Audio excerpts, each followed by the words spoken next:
Our second reading is recorded in James, the 3rd chapter.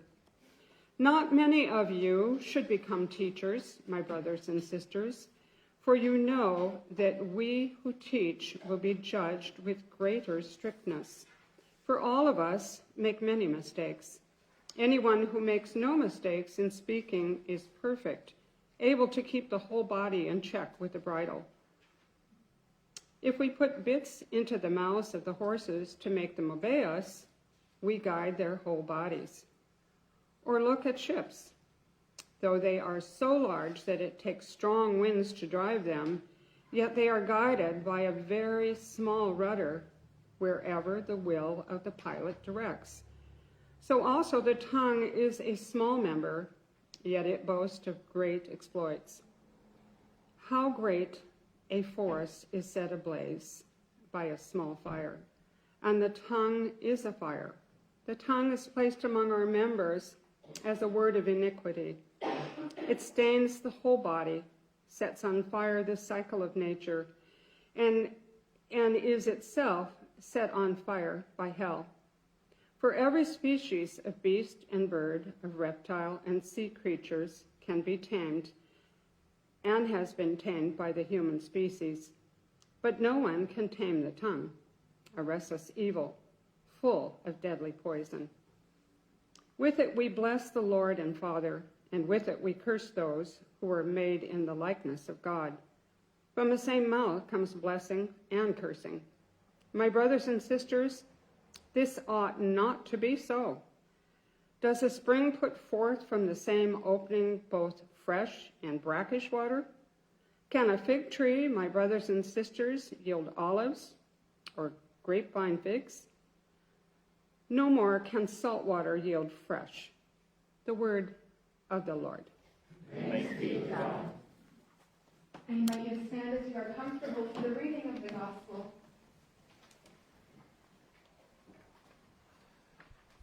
The Gospel according to Mark, the 8th chapter. Glory to you, O Lord. Jesus went on with his disciples to the villages of Caesarea Philippi, and on the way he asked his disciples, "Who do people say that I am?" And they answered him, "John the Baptist, and others Elijah, and still others one of the prophets." Jesus asked them, "But who do you say that I am?" Peter answered him, "You are the Messiah." And Jesus sternly ordered them not to tell anyone about him. Then he began to teach them that the Son of Man must undergo great suffering and be rejected by the elders, the chief priests, and the scribes, and be killed, and after 3 days rise again. He said all this quite openly, and Peter took him aside and began to rebuke him. But turning and looking at his disciples, Jesus rebuked Peter and said, "Get behind me, Satan, for you are setting your mind not on divine things, but on human things." He called the crowd with his disciples and said to them, "If any want to become my followers, let them deny themselves and take up their cross and follow me. For those who want to save their life will lose it, and those who lose their life for my sake and for the sake of the gospel will save it. For what will it profit them to gain the whole world and forfeit their life? Indeed, what can they give in return for their life? Those who are ashamed of me and my words in this adulterous and sinful generation, of them the Son of Man will also be ashamed when he comes in the glory of his Father with the holy angels." The Gospel of the Lord. Praise to you, O Christ. You may be seated.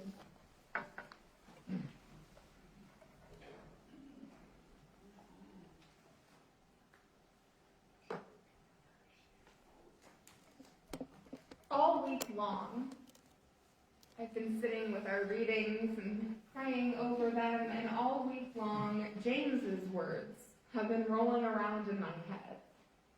Particularly where he says in this part of his letter today, "We bless the Lord and Father, and we curse those who are made in the likeness of God."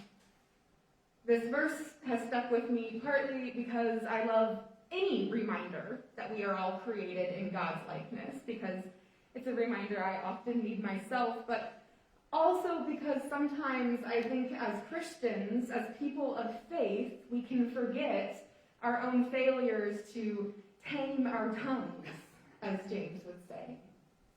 I have seen all too often the ways kind and Christian people with strong faiths in the love of Jesus can inadvertently say harmful things, words that curse instead of bless.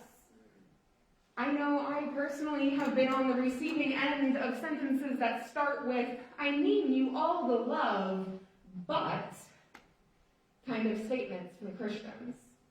And I can say in no uncertain terms, I know the burns of fire that we bless the Lord and Father, and with it we curse those who are made in the likeness of God when we hear those words, and that fire that destroys us, that brings us down, that tells us that we are no longer made in God's likeness.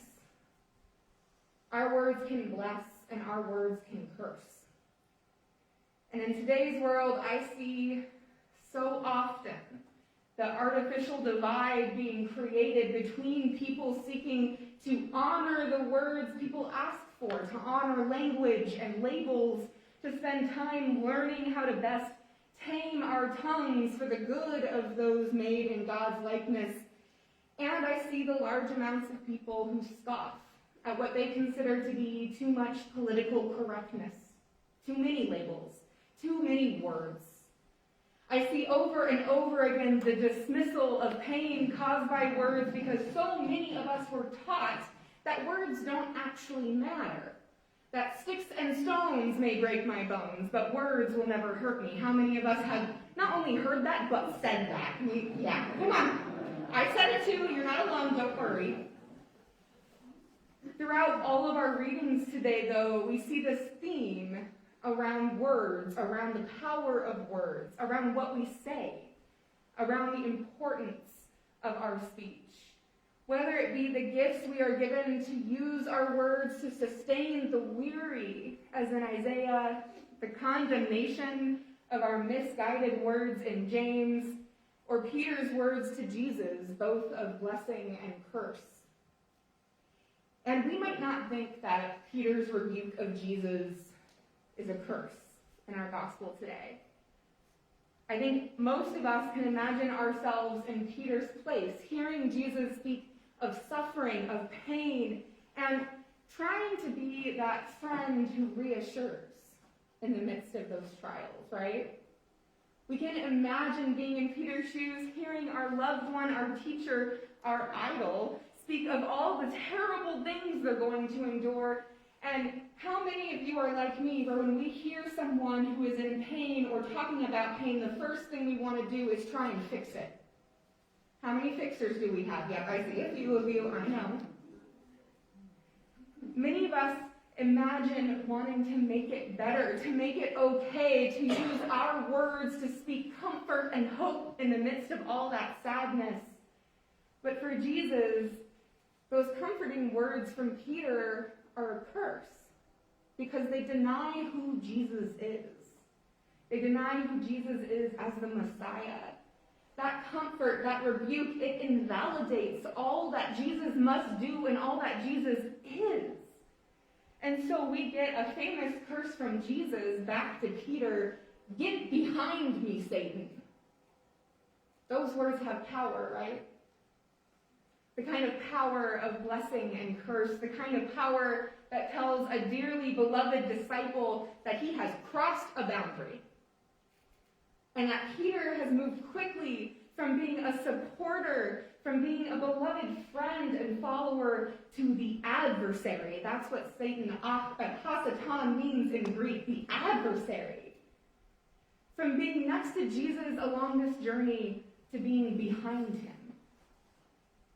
Peter's words matter to Jesus. His words declaring Jesus to be the Messiah, and his words rebuking Jesus for declaring what that identity of Messiah means. Because even with the best intentions, we can't always tame our tongues.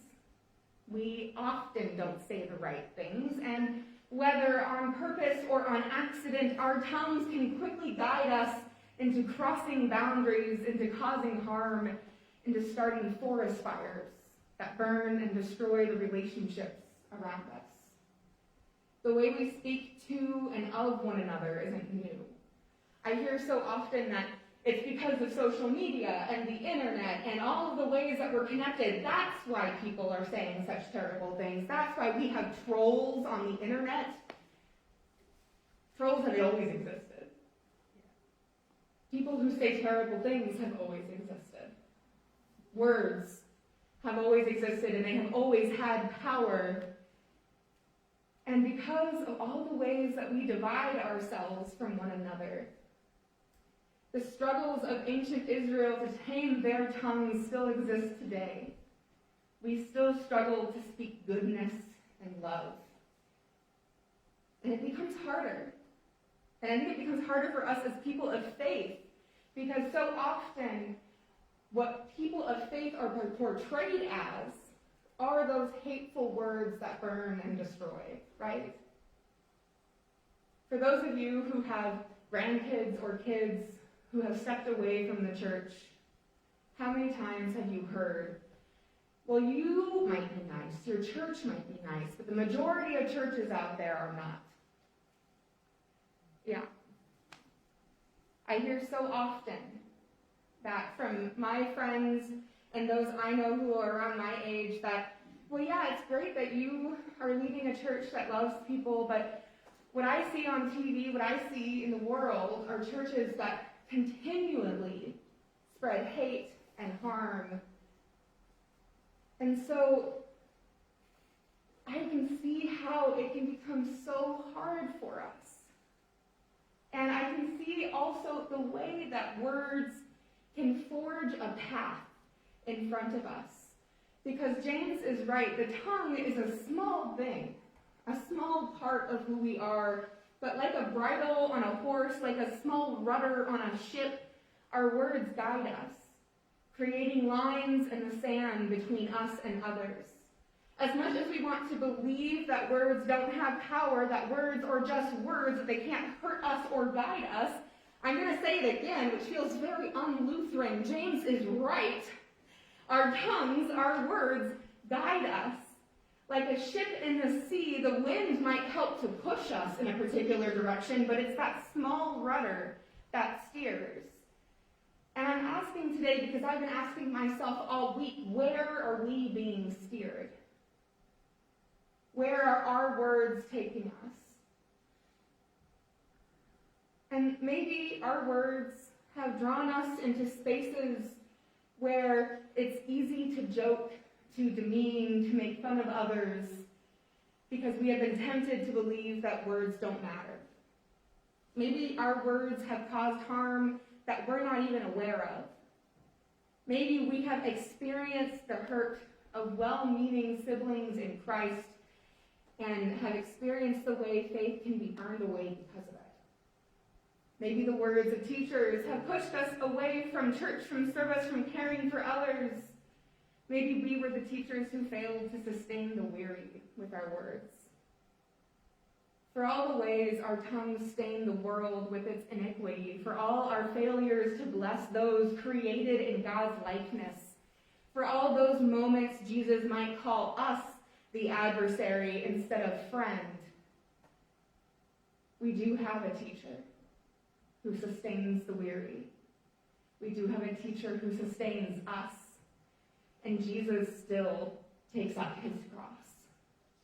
Even knowing that Peter will fail to follow Jesus down that difficult road, Jesus still takes up his cross for Peter. Jesus is still the Messiah Peter declared him to be. Even if he doesn't know what power his words had, Jesus still takes all of our failures, all the fires and harm, all the destruction and pain that our words can cause, and Jesus takes those to the cross with him, to speak a new word to the world, to guide our reins, our words to blessing, to steer our ships back to God and to one another, to speak words that sustain us, that give hope to the disgraced, to give strength to those who have been shamed away, from those who have been told that they do not have God's divine likeness in them, Jesus goes to the cross and rises from the dead to declare that we are all children of God, that we are all made in this divine likeness, and that our words have blessing and hope and life in them,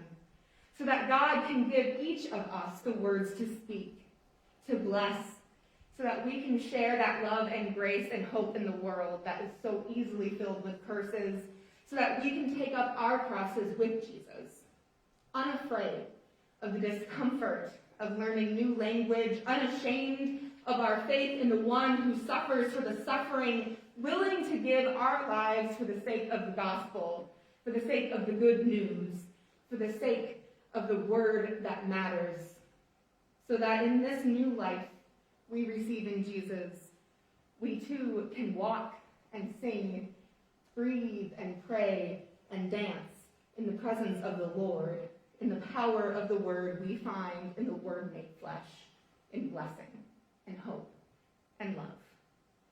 Thanks be to God.